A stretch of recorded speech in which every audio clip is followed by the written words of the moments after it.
Good morning. Today I wanted to talk about morning baskets. Alright, so firstly we should talk about what a morning basket actually is. When I first started homeschooling, I'd never heard of it, but through the years it just became a thing that everybody seemed to be doing. So I looked it up and investigated a bit more to see what it was. So basically what a morning basket is a collection of lots of short sort of activities that you do to get your morning started and get your homeschool day going. One of the biggest reasons that people do morning baskets is to set up a routine. And we know that kids thrive on routine and consistency and things like that. And so starting a homeschool morning basket seems like a great idea. A homeschool morning basket brings everybody together in the morning. So everybody will sit around the table, then you'll do the activities together, you'll talk together, and it's good, especially if you have like lots of different age groups, lots of different grades, because you can all do something together in the morning before everybody goes off to do their own sort of activities, their own individual work, and things like that. One of the biggest benefits to a homeschool morning basket is that it puts everybody in the right sort of frame of mind for starting the work. It starts things off nice and slowly before you get into like the heavy duty sort of reading and the maths and the worksheets and the textbooks and all that sort of stuff. It just starts things off slowly and it's nice and easy and everybody seems to enjoy it. Why does a homeschool morning basket work? Firstly, it brings everybody together in the morning. All the different ages, all the different grades, mum and dad. Well, sometimes dad's not here, but it brings everybody together and everybody starts off on the right foot. Number two, it sets up a consistent routine. Kids thrive on routine. They like to know what's coming. They like to know what's happening for the day. They like to have the same thing happen every sort of day. Not necessarily the whole day, but if they have that one thing in the morning that starts them, that is consistent, it just sets everybody up for the rest of the day in a better frame of mind. One of the things that we've enjoyed about a morning basket is we go over the schedule for the day, so we know what everybody's doing, what sort of classes we have on. Like today, we had Japanese class on, and we had something else on in the afternoon. I can't remember what it was now. But yeah, everybody knows what's going on for the day, who needs to do what, who's behind in their schoolwork, who's ahead in their schoolwork, who can take a break, who's doing what. Sometimes it will be the only part of school that you ever get done because, life happens, kids get sick, the dishwasher breaks down, the washing machine breaks down, you got errands to run, you got to go to the doctors, there's just life happens. But if you can just get that little bit in the morning, it works out great. It eases you in. The next point is it eases you into the school day. Nobody wants to start their school day bang on straight with maths or straight with writing out an essay. Doing like something little and fun to ease into it just makes it so much easier for everybody. Morning baskets are fun, they're easy, they're enjoyable for everybody. It's relaxing and it's an easy part of the day, an enjoyable part of the day because being honest, not all homeschool is fun. A lot of it is boring and a lot of it is really hard work, especially if you're teaching reading. Reading is horrible to teach. It's my worst part. I hate it so much, but it has to be done. It's also, the last point is, it's a great place to put all those little extra things that you want to do in your homeschool, but they don't really fit into anything, but you can put them all together and bundle them up into a morning basket and you're done. Alright, so what are some of the things that you can put in a morning basket? Right now, I'll tell you what has been in our morning basket. The kids have been loving reading Aesop's fables, so we read one of his fables. They all pick one. This one has 100 fables in it and they love it. We go over the lesson, like the moral of the story and things like that, and they absolutely love it. Alright, we also have this book here, The Ultimate Book of Inspiring Quotes for Kids. I bought this book off Amazon maybe a year or two ago, but it's full of different quotes, easy quotes for the kids to memorize and to they're just short enough and easy, like worded nicely, that they're easy for kids to understand. This is what we do for memorization. The kids will memorize one of these quotes a week. We'll go over it and over it, And so by the end of the week, they'll have it memorized. And we talk about the quote. We also do Bible verse memorization. So a lot of the time, so we usually go, like, one week we'll do a quote, the next week we'll do Bible verse. And we kind of go over them throughout the year as well. Also, we love reading poems. This is a book that my mum bought for us from, she got it at a second-hand store. It's Another 100 New Zealand Poems for Children. And we don't live in New Zealand anymore, and our kids have never lived in New Zealand, but we use this because it, I don't know, it just adds, it connects them back to their heritage, where they're from and things like that. And I think that's important. Big life journal, big part of our life. This is Oren's done his journal. This is Lily's journal. We haven't quite started with her.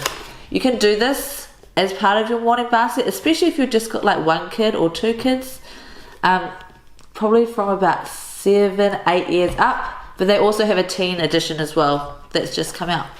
So definitely do that.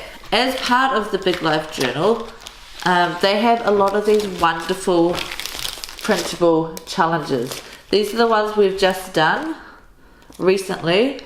We did a 7-day gratitude challenge here because my children thought that the world was revolving around them.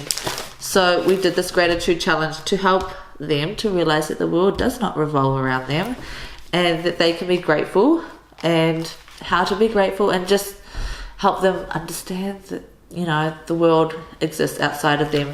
And it was great. They became a lot more thankful, grateful. They pull each other up on things. They pull myself and my husband up on things if we're being ungrateful and having bad attitudes. But yeah, these things are fantastic. Another challenge one we've done is the 5-day self-love challenge. I did this, my two oldest did this one, Oren and Lily, but I did it mainly because Lily was having a really hard time. She's a perfectionist. She hates to be wrong. She hates people knowing that if she might do something wrong.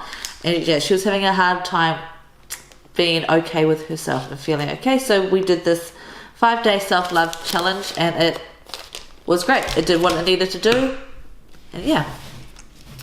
Another thing that the kids have really, really enjoyed is an easy art activity. This one here that we have, how to draw cartoon faces. So you have like your shape of your face, your hair type, mouth, noses, eyes, and different expressions.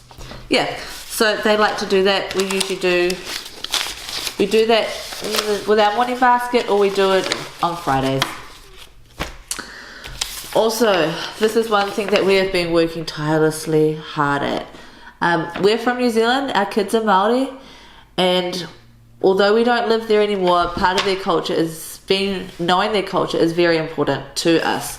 So we have been working on their pepihas, and their pronunciation is not great, but we're working on it. A pepiha is, if you don't know, probably don't, it tells their history, where they're from. So the first, it says what their mountain is, their river, their ocean, what boat, what canoe their ancestors came to New Zealand on, what tribe they belong to, their marae, where they live now, who their parents are, and who they are.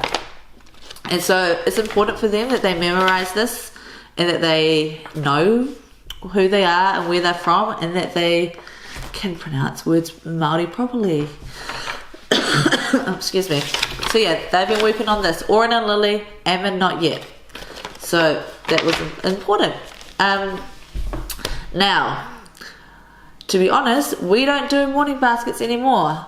The reason being was I needed to simplify. It was just not working for us at all.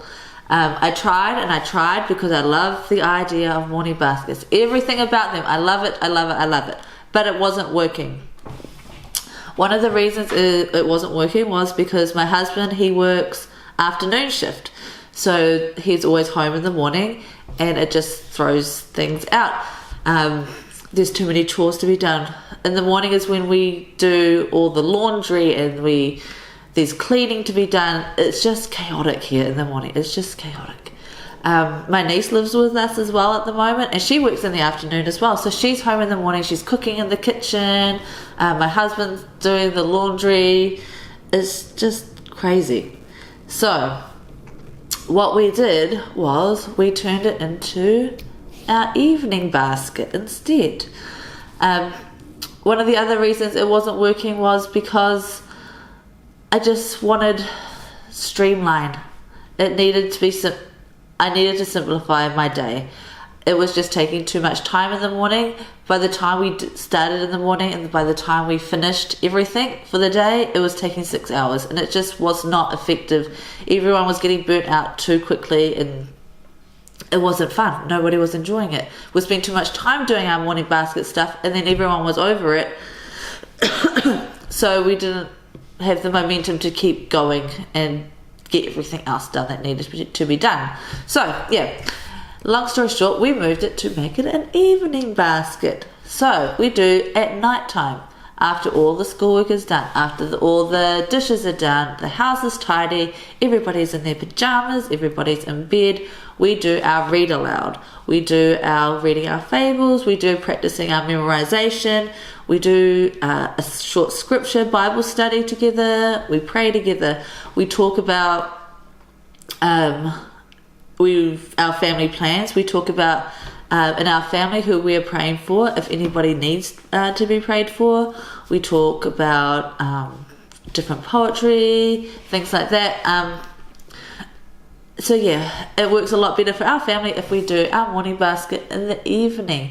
So yeah, think about your family and what is going to work best for you. If you do most of your schoolwork in the morning, doing a morning basket is probably going to be more effective for your family. If, like us, you do most of your schoolwork in the afternoon, maybe try an evening basket. Like, it also kill two birds with one stone. So now I don't have to do, excuse me, as much as I love reading to my kids, it's just sometimes there's just not enough time in the day to do reading aloud in the morning and then reading bedtime stories at night. So I just do reading aloud once a day. And they also listen to audiobooks throughout the day, so they get lots of booky stuff. But you know, kill two birds with one stone. You liked this video. If I can help you in any way, if there's anything you want to know, leave a comment down below, and don't forget to like, comment, subscribe, and hit that notification bell and to see any new videos. And I will see you next time.